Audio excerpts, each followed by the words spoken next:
എല്ലാ നടുവേദനയും IVDP അല്ല, അല്ലെങ്കിൽ ഡിസ്ക് പ്രൊലാപ്സ് അല്ല. വേറെ എന്തൊക്കെയാണ് നടുവേദനയ്ക്ക് കാരണങ്ങൾ? ഡിസ്ക് പ്രൊലാപ്സ് അല്ലാതെ വരുന്ന കാരണങ്ങൾ എന്തൊക്കെയാണെന്ന് നമുക്ക് നോക്കാം. ഒന്ന്, ആദ്യമായിട്ടുള്ള ഇൻഫ്ലമേറ്ററി കോസാണ്. അപ്പോൾ പെട്ടെന്നൊരു വീക്കം ഉണ്ടാകുക, അല്ലെങ്കിൽ ട്യൂബർക്കുലോസിസ്, TB ഉണ്ടാകുക, അല്ലെങ്കിൽ സ്പോണ്ടലൈറ്റിസ്. ഇനി സ്പൈനൽ സ്റ്റീനോസിസ്, സ്പൈനിൽ ഈ നട്ടെല്ലിൽ ചിലപ്പം ചുരുക്കം ഉണ്ടാകും, ചുരുങ്ങുന്ന അവസ്ഥ.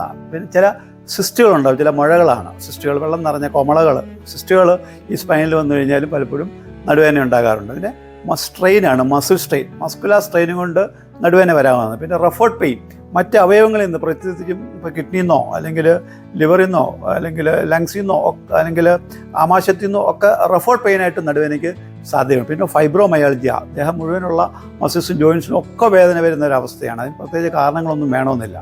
പിന്നുള്ളത് വൈറ്റമിൻ D ഡെഫിഷ്യൻസിയാണ്. അത് നമുക്കറിയാം, കാൽസ്യം ഡിപ്ലീഷൻ വന്നു കഴിയുമ്പോഴത്തേക്ക് വൈറ്റമിൻ D കുറയുമ്പോഴത്തേക്കും പലപ്പോഴും നടുവേദന വരാറുണ്ട്. അപ്പോൾ ഇതൊക്കെയാണ് ഈ IVDP അല്ലാതെ നടുവേദനയ്ക്കുള്ള കാരണങ്ങളായിട്ട് നമ്മൾ തിരയുമ്പം നമുക്ക് കിട്ടുന്ന കാരണങ്ങൾ.